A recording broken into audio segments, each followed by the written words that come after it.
அல்லது அடமானம் எல்லாம் கூட தருவார்கள். ஆனால் நான் ஒரு பதிப்பகம் ஆரம்பிக்கப் போகிறேன், எனக்கு வங்கி கடன் தருவதால் ஒற்றை ரூபாய் கூட நம்பி இந்த தேசிய வங்கியில் தருவதற்கு தயாராக இல்லை. இந்த பதிப்பங்களுக்கு நம் சமுதாயம் தரும் மதிப்பு அதுதான். ஒன்று, 1000 பிரதிகள் அச்சிட்டால் அது விற்பனையாக 7,5 கோடி தமிழர்கள் நடந்த இந்த தமிழ் மண்ணில் சற்றேறக்குரிய பவாவுக்கு தெரியும் 10 ஆண்டுகளாவது ஆகும். நீ ஒரு பொன்னியின் செல்வனாக இருக்கட்டும் அல்ல ஜெயமோகன் அறமாக இருக்கட்டும், எத்தகைய வெற்றிகரமான புத்தகமாக இருந்தாலும் அது கட்டுக்கட்டாக முடங்கி போயிருக்கும். பதிப்பகத்தில் எழுத்தாளருக்கு ராயல்ட்டி ஒரு ஆண்டிற்கு அதிகபட்சம் 10,000 வந்தால் அதிகம்.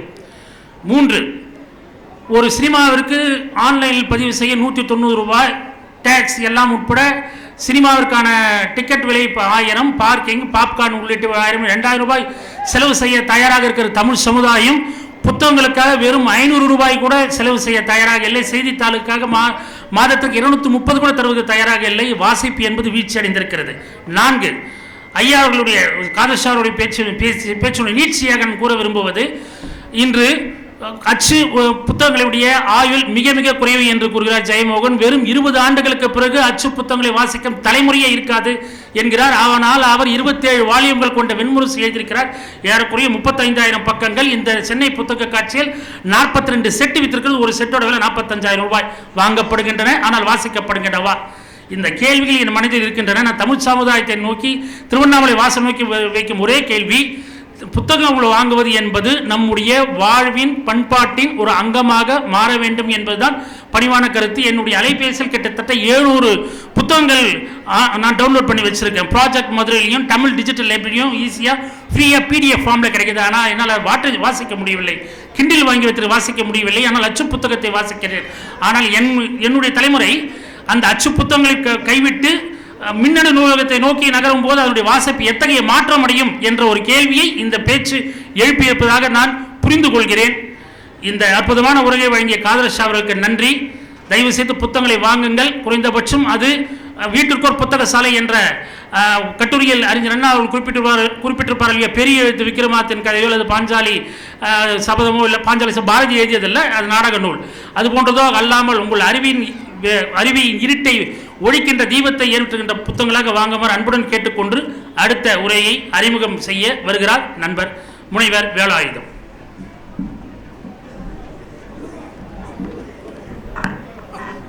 அண்ணன் எதை சொன்னாலும் இப்பயே சொல்லிட்டாரு, நீ ரொம்பலாம் சொல்லாத, கம்மியாக சொல்லுன்னு.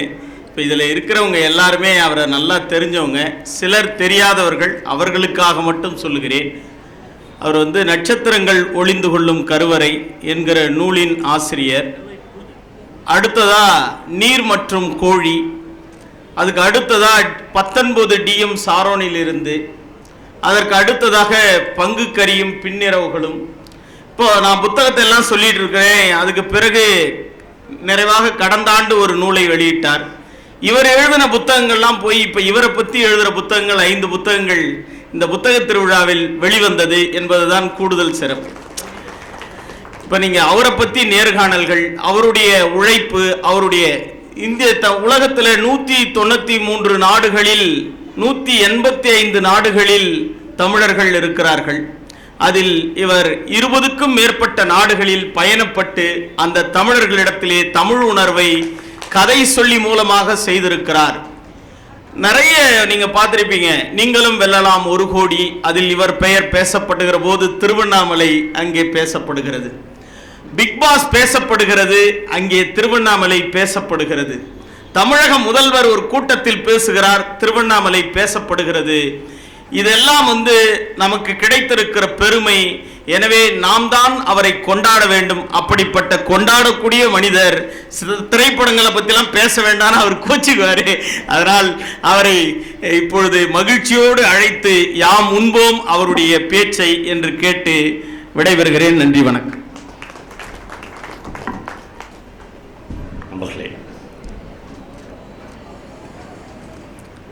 இடதுசாரி எழுத்தாளர்கள் தீவிரமாக இயங்கிக் கொண்டிருந்த ஒரு காலகட்டத்தில் சுந்தரராமசாமி ஒரு முக்கியமான வரியை அவருடைய காலச்சுவடில் எழுதினார். இவர்கள் எப்போதாவது இலக்கியத்திலும் கால் நனைப்பவர்கள் என்று ஒரு வரியை எழுதினார். பல இரவுகள் அந்த வரிகளினுடைய என்னை பயங்கர டிஸ்டர்ப் பண்ண வரியாக நான் அந்த வரியை கருதுகிறேன். இவர்கள் எப்பொழுதாவது இலக்கியத்திலும் கால் நினைப்பார்கள். அதாவது எப்பயுமே முழுக்க முழுக்க ஒரு இலக்கியத்துக்காக அர்ப்பணித்தவர்களாக இடதுசாரி எழுத்தாளர்கள் இல்லை என்கிற துணியில் ராமசாமி அந்த வார்த்தையை பிரயோகித்திருந்தார். இந்த 40-50 ஆண்டுகால தொடர்ச்சியான வாசிப்பின் போது தமிழில் முன்னகர்ந்து நிற்கிற எழுத்தாளர்களை பார்க்கின்ற போது பல இடதுசாரி எழுத்தாளர்களுடைய பெயர்கள் தமிழில் பின்னுக்கு போய்விட்டதை ரொம்பவும் வருத்தத்தோடு பதிவு செய்ய வேண்டியிருக்கிறது. திரும்ப திரும்ப தமிழின் மாஸ்டர்ஸை வாசிக்கிற போது தி. ஜானகிராமன் என்கிற ஒரு மகத்தான எழுத்தாளன் தான் என்னை பர்சனலாக ஆகர்ஷிக்கிறான். ஜானகிராமன் அவருடைய வாழ்க்கையினுடைய பல தருணங்களில் முதல் 10 ஆண்டுகள் ஆசிரியராக வேலை பார்த்திருக்கிறார். அதுக்கப்புறம் ஆல் இண்டியா ரேடியோவில் டெல்லியில் வேலை பார்க்கிறார். நான் கூட சுவாரஸ்யமாக ஒரு விஷயம் சொன்னேன். டெல்லியில் ஒரு ஆள் வந்து ஜானகிராமனை பார்த்து ஒரு வார்த்தை கேட்குறார். சார், நீங்கள் தானே தி. ஜானகிராமன் என்று கேட்குற போது, ஆமாம், எப்போ சார் ஊருக்கு வரீங்க என்று கேட்குறார். தஞ்சாவூர் மாவட்டம், அவர் மன்னார்குடியை சேர்ந்தவர். அவர் சொல்ல, எதுக்கு? இல்லை சார், எனக்கு வந்து ஒரு 4 ஏக்கர் நிலங்குது, அது உங்கள் பேரில் எழுதி ரிஜிஸ்டர் பண்ணி கொடுக்கணும் என்று கேட்குறாரு. ஜானகிராமன் ரொம்ப அசந்து போய் 4 ஏக்கர் நிலமா எனக்கா என்று கேட்குறாரு. அவர் சொல்கிறாரு, உங்களுடைய ஒரு கதைக்கு, தவம் என்கிற அந்த ஒரு கதைக்கு 4 ஏக்கர் நிலத்தை ரீஸ் பண்ணி கொடுக்கணும்னு நினைக்கிறேன். ஒரு கதைக்கா என்று கேட்குறாரு. அவர் மறுபடியும் சொல்கிறாரு, எங்கள் அப்பா அவ்வளோதான் சார் சம்பாரிச்சான், 40 ஏக்கர்னா 40 ஏக்கரும் எழுதி கொடுத்துட்டு நான் எப்படியாவது பொழைச்சிக்குவேன். ஒரு கதைக்கு, ஒரு எழுத்தாளனுக்கு ஒரு சிறுகதை எழுதினதற்கு 4 ஏக்கர் நிலத்தை எழுதி தருகிறேன் என்ற வாசகரனுடைய நீட்சி இன்று வரையிலும் தொடர்வதை நான் கவனித்து கொண்டே இருக்கிறேன். நண்பர்களே, நான் வழக்கமாக இந்த நிகழ்ச்சிகளை பேச போகும்போது ப்ரிப்ரேஷன் அந்த மாதிரியான விஷயங்கள் பண்ணவே மாட்டேன்.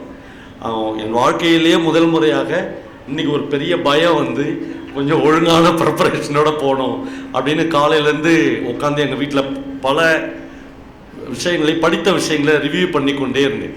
சில நண்பர்களெல்லாம் கூட என்னை வந்து பார்த்தாங்க. அவங்ககிட்ட கூட சொன்னேன், உங்கள் பேனா கொடுங்க அப்படின்னு வாங்கி தான் அந்த எல்லாத்தையும் எழுதினேன். அப்போ திடீர்னு எனக்கு வந்து ஒரு அமெரிக்காவிலேருந்து ஒரு ஃபோன் வந்துச்சு. எனக்கு ஏற்கனவே தெரிந்தவர் தான் அவர் பெயர் சிசில் சுந்தர். நீங்கள் கூகுளில் போய் அவர் அடித்து பார்த்தீங்கன்னா தெரியும். பில்கேட்ஸுக்கு அடுத்த நிலைமையில் மைக்ரோசாஃப்டில் இருக்கக்கூடிய மிக உயர்ந்த பதவியில் இருக்கக்கூடிய ஒரு தமிழர் அவருக்கு தெரியுது. அவர் பேர் சிசில் சுந்தர். மைக்ரோசாஃப்டினுடைய வைஸ் சேர்மனாக இருக்கிறார். நான் அமெரிக்காவுக்கு போகிற போது அவர் எனக்கு ஒரு ஃபோன் பண்ணி, நான் அவரை பார்க்கல, நீங்கள் கடைசியாக எங்கேருந்து திரும்பி ஊருக்கு போவீங்க என்று கேட்டார். நான் நியூயார்க்லேருந்து போவேன். நியூயார்க்கில் எங்கே தங்கியிருக்கீங்க என்று கேட்டார். நான் நியூ ஜெர்சியில் ஒரு நண்பர் வீட்டில் தங்கியிருக்கிறேன் அப்படின்னு. அவருடைய அட்ரஸ் மட்டும் எனக்கு வேணும் பவானா என்று கேட்டார். நான் அனுப்பிச்சிருந்தேன். எனக்கு அவர் வந்து ஒரு விலை உயர்ந்த ஆப்பிள் வாட்ச் அனுப்பிச்சார். நான் அதை கட்டுறதே இல்லை. நீங்கள் அதுக்கு அந்த சார்ஜ் போடணும், அது ஹார்ட் பீட்டை சொல்லும், அதெல்லாம் சொன்னாங்கன்னா அதனால் கட்டுறதே இல்லை. அவர் அனுப்பிச்சார்.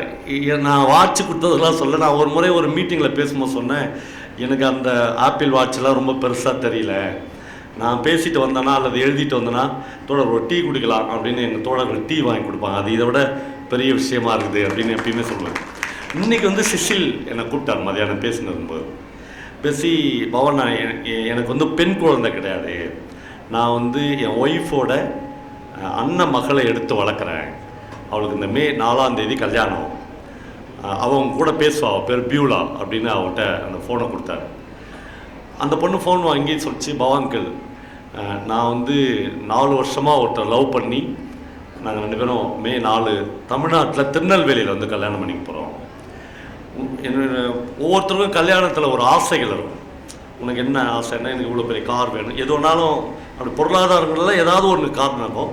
இந்த பொண்ணோட ஒரே கோரிக்கை அவங்க அங்கிள்கிட்ட, சிசில்கிட்ட, எனக்கு வந்து எங்கள் கல்யாணத்தப்போ பவா அங்கிள் எங்கள் கூட இருக்கணும் அப்படின்னு கேட்டான் அப்படின்னாரு. எனக்கு ரொம்ப சிலிப்பாக இருந்துச்சு இந்த விஷயம். என்னென்னா, இது சத்தியமாக நான் அந்த நேரத்தில் நினச்சது, இது ஒரு ரைட்டருக்கு அல்லது ஒரு ஸ்டோரி டெல்லருக்கு கிடைச்ச மிகப்பெரிய அங்கீகாரம் அப்படின்னு நான் நினைக்கவே இல்லை.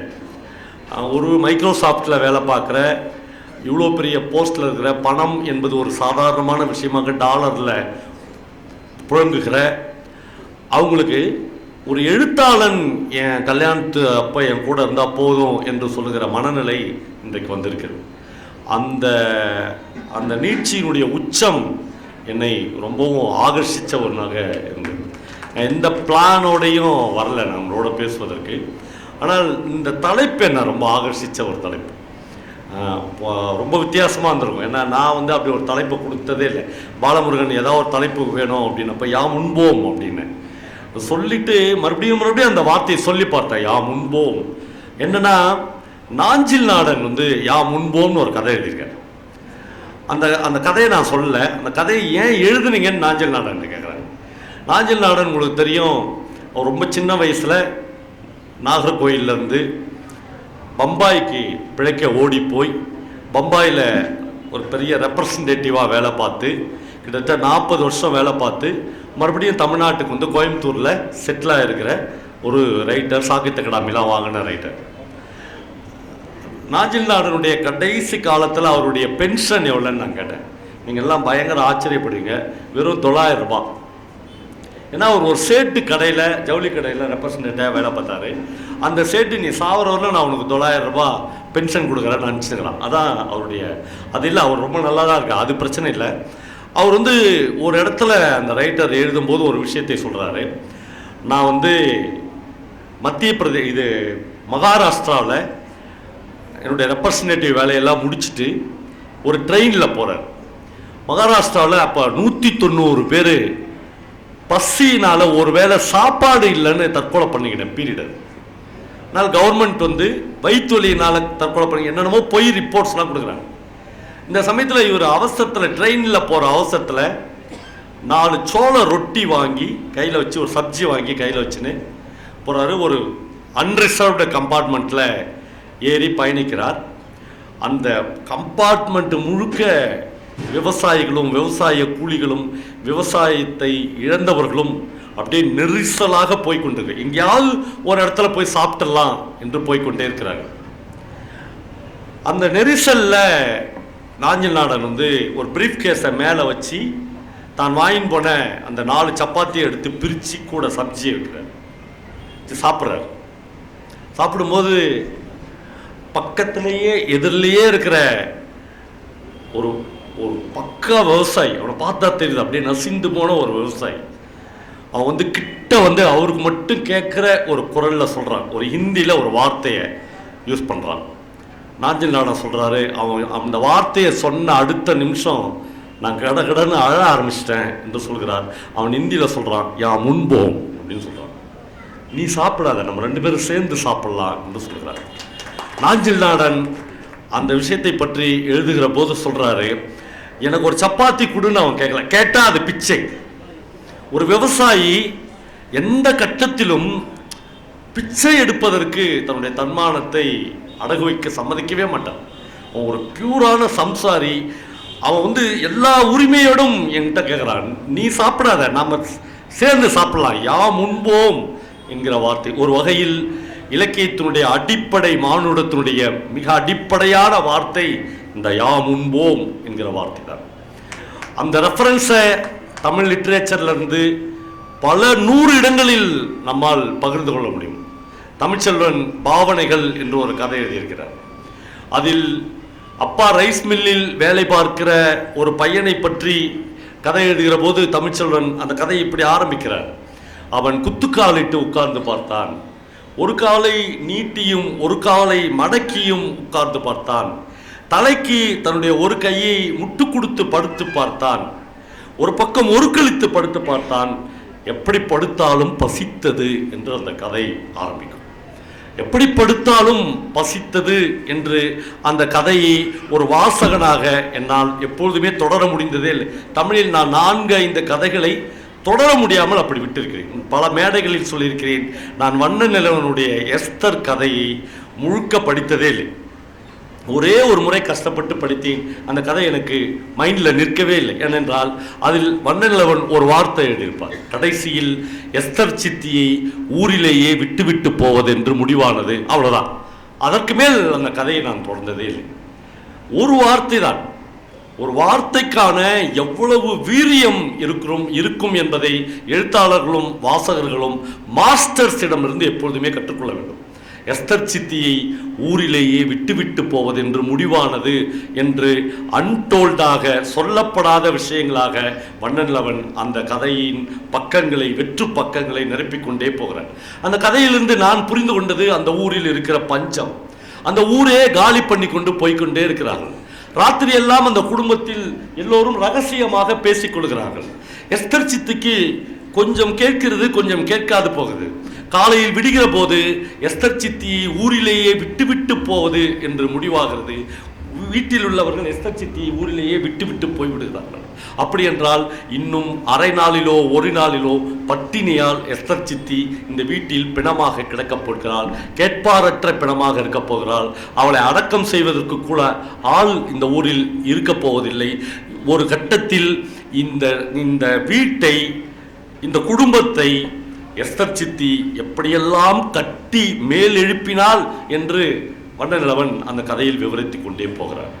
நம்மளே ஒரு எழுத்தாளனுடைய மகத்தான வெற்றி என்பது எல்லாவற்றையும் பேசிவிடுவது அல்ல, எல்லாவற்றையும் உரையாடல்களில் கொண்டு விடுவது அல்ல. அவன் வார்த்தைக்கு வார்த்தை, ஸ்பேஸ், வெற்றிடங்கள் அல்லது வெளி அல்லது சொல்லப்படாத தகவல்களை வாசகனுக்காக விட்டு போவதுதான் ஒரு சிறந்த படைப்பாக இருக்க முடியும் என்று எப்பொழுதுமே ஒரு நல்ல வாசகனாக நான் தேர்ந்தெடுத்து கொள்ள வேண்டும் என்று விரும்புகிறேன். நான் குழந்தைகள், பெண்கள், ஆண்கள் என்ற சுந்தரராம சாமியுடைய ஒரு நாவலை ஒரு முறை ஜெயகாந்தன் வெளியிட்டார். அந்த புக் பாயிண்ட் என்கிற அரங்கத்திற்கு நானும் என் நண்பன் கருப்பு கருணாவும் இங்கிருந்து பஸ் ஏறி அந்த ப்ரோக்ராமில் போய் உட்கார்ந்து கொண்டிருக்கிறோம். ஜெயகாந்தன் பேசுகிற போது சொல்கிறார், ஒரு நல்ல வாசகன் என்பவன் சங்கீதம் கேட்பது மாதிரி படிக்க வேண்டும் என்று ஆரம்பிக்கிறார். ஒரு நல்ல வாசகன் என்பவன் மியூசிக் கேட்பது மாதிரி வாசிக்க வேண்டும் என்று ஆரம்பித்து அவர் அந்த நாவலை பற்றி பேசிக்கொண்டே போகிறார். அதில் ஒரு வார்த்தை சொல்கிறார், என்னவோ நிஜ வாழ்க்கையில் மனிதர்கள் செத்து போகிற போது என்னால் தாங்கிக் கொள்ள முடிகிறது, ஆனால் ஒரு நாவலில் ஒரு மனிதன் செத்து போவதை என்னால் தாங்கிக் கொள்ளவே முடியவில்லை. இந்த நாவலில் ஒரு மனிதன் இல்லை, லட்சம் என்கிற 12 வயதே நிரம்பாத ஒரு குழந்தை செத்து போகிறார். அந்த குழந்தை ஒரு பிளாட்பாரத்தில் வாழ்ந்து, ஒரு பிளாட்பாரத்தில் டீ குடித்து, ஒரு பிளாட்பாரத்தில் பிச்சை எடுத்து வாழ்ந்து போகிற அந்த லட்சம் என்கிற குழந்தை இந்த நாவலில் செத்து போகிறான். ராமசாமியை பார்த்து ஜெயகாந்தன் கேட்கிறார், லட்சோபல லட்ச மக்கள் வாழ்ந்து பிழைத்து புணர்ந்து வாழ்கிற இந்த உலகத்தில் அந்த லட்சமும் வாழ்ந்து விட்டு போகட்டுமே, அவனை ஏன் சாகடித்தீர்கள் என்று கேட்கிறார். ஒரு எழுத்தாளனுடைய மிகப்பெரிய கருணை. நம்மளை வாசிப்பு என்ன தந்துவிடும்? நான் ஏன் வாசிக்க வேண்டும்? எனக்கு இத்தனை ஆயிரம் சொத்து இருக்கிறது, எனக்கு 3 தலைமுறைக்கு சொத்து இருக்கிறது, நான் இவ்வளவு சொத்துக்களை சேர்த்து வைத்திருக்கேன், எனக்கு 4 வீடு இருக்கிறது என்றெல்லாம் நாம் எவ்வளவு வேண்டுமானாலும் பேசிக்கொள்ளலாம் நண்பர்களே.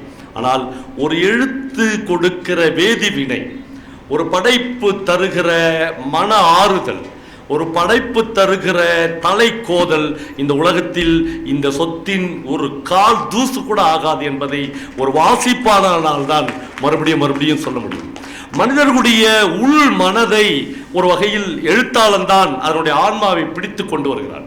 நாஞ்சில் நாடன் ஒரு பிரமாதமான கதை எழுதியிருப்பார்.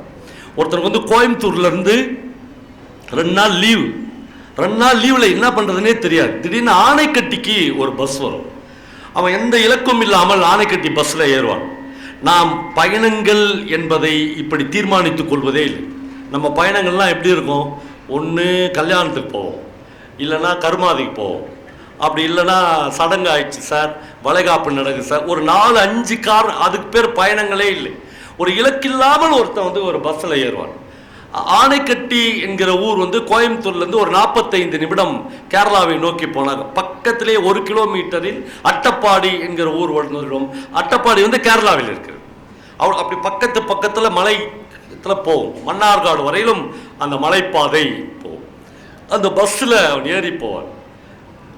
ஒரு ரைட்டருடைய மன உணர்வை மனிதன், ஒரு மனிதனுடைய நுட்பங்களை ஒரு எழுத்தாளன் எப்படி சுவீகரித்துக் கொள்கிறான் என்று நாஞ்சில் நாடனுடைய அந்த வனம், அந்த கதையின் அந்த வனத்தின் வழியாக பஸ் போய்கொண்டே இருக்கிறது. ஒரு இடத்துல போய் பஸ்ஸை நிறுத்திட்டு இவன் ஒரு டீ குடிப்பானா அப்படின்னு இவன் பார்க்குறான். அவன் டீ குடிக்கிறான். ஆனால் என்னன்னா மலையாளத்துலேயும் தமிழ்லையும் அவன் பேசாத கெட்ட வார்த்தை இல்லை, அவ்வளோ கெட்ட வார்த்தை. இந்த பஸ்ஸில் ஏறுறவன் இறங்குறவன் எல்லாரையும் அந்த டிரைவர் திட்டிக்கினே இருக்கிறான். நமக்கு தெரியும் இந்த டிரைவருங்க கண்டக்டருங்க. இப்போ சமீபத்தில் மிஸ்கின் பேசினார் ஒரு கூட்டத்தில், அது மாதிரி 10 மடங்கு கெட்ட வார்த்தைகளை அப்படி யூஸ் பண்ணே இருப்பாங்க. நாஞ்சில் நாடன் எழுதுறாரு, அந்த டிரைவருக்கு ஏற்கனவே மூளை கடுப்பு, அது கூட சேர்ந்து எல்லா கடுப்பும் ஒன்றா சேர்ந்துச்சு. ஏறுறவனா அவன் தெம்மாடினா பொறுக்கின்னு அர்த்தம், தெம்மாடின்னு திட்டுறான், அப்படியே திட்டிக்கினே போகிறான். இவனுடைய மன அமைதியே போயிடுது. நம்ம எங்கேயாவது ஒரு மலை பிரதேசத்துக்கு போகலான்னு தான் இவன் பஸ்ஸில் ஏறுறான். இந்த பஸ்ஸில் வந்து மாட்டின மேடான்னு இவன் போயினே இருக்கிறான். திடீர்னு ஒரு இடத்தில் ஒரு பிரமாதமான ஒரு வார்த்தையை நாஞ்சில் நாடன் எழுதுகிறார். ஒரு குழந்தையை தோளில் இருந்து இறக்கி விடுவது மாதிரி லயத்தோடு அந்த பஸ் நின்றது என்று எழுதுகிறார். பஸ் திடீர்னு இந்த மலைப்பாதையில் நின்று விட்டது. எல்லா பேசஞ்சர்ஸும் ஜன்னல் வழியாக எட்டி பார்க்கிறாங்க. ஏன் பஸ்ஸு திடீர்னு நிற்குது, இவன் கெட்ட வார்த்தை பேசுறது, இவன் திட்டுறது எல்லாமே நின்றுது. எல்லாரும் நின்று பார்க்கிறார்கள். ஒரு மரக்கட்டை மாதிரி ஏதோ ஒன்று அந்த மலைப்பாதையில் கிடக்கிறது. எல்லாரும் என்னன்னு பார்க்குறாங்க. கொஞ்ச நேரத்தில் இந்த பேசஞ்சர் கவனிக்கிறான், அது மரக்கட்டை இல்லை, ஒரு மலைப்பாம்பு அப்படியே லேசாக அசையுது. எல்லாருக்கும் ஒரு பயங்கரமான ஒரு அமைதி உண்டு. அந்த மலைப்பாம்பு ஒன்றும் பஸ்ஸு மேலே ஏறி யாரையும் ஒன்றும் பண்ணிட போகிறது, ஆனால் ஒரு பாம்பு. எல்லாம் பார்க்குறாங்க. அப்போ தான் இவன் கவனிக்கிறான், அது ஒரு இரையை சாப்பிட்டு விட்டோ அல்லது ஒரு பிரசவத்துக்கு தயாராக இருக்கிற ஒரு மலைப்பாம்பு.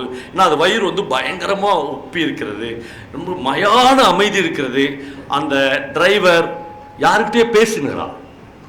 யாருக்கிட்ட பேசுகிறான், இவ்வளோ நேரம் கெட்ட வார்த்தையை பேசுகிற டிரைவர்னு இவன் கவனிக்கிற போது அவன் அந்த மலைப்பாம்புக்கிட்ட பேசுகிறான். மொளே பெட்டுன போய்க்க மொளேன்றான்.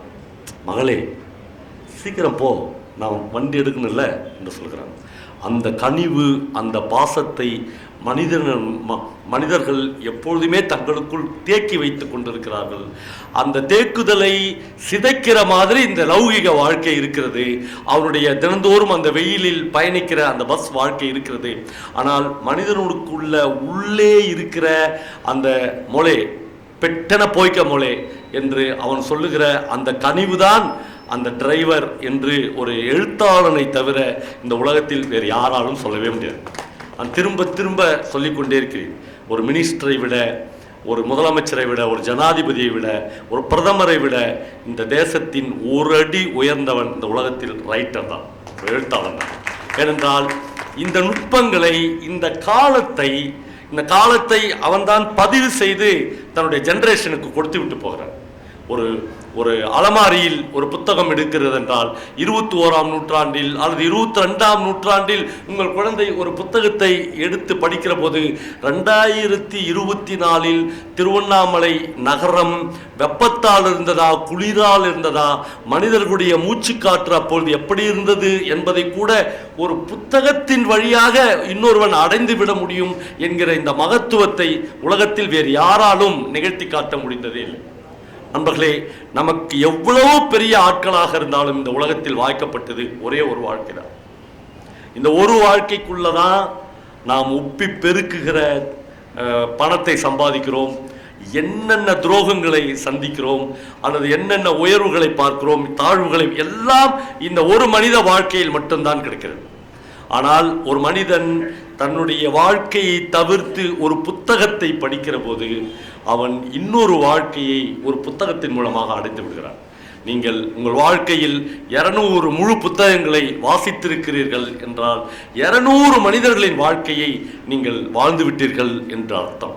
இந்த 200 மனிதர்களின் வாழ்க்கையை வாழ்வதற்கு அல்லது உங்களுக்கு கற்றுக் கொடுப்பதற்கு, அனுபவங்களாக மாற்றுவதற்கு புத்தகத்தை தவிர இந்த உலகத்தில் வேறு எந்த விஷயமுமே இல்லை.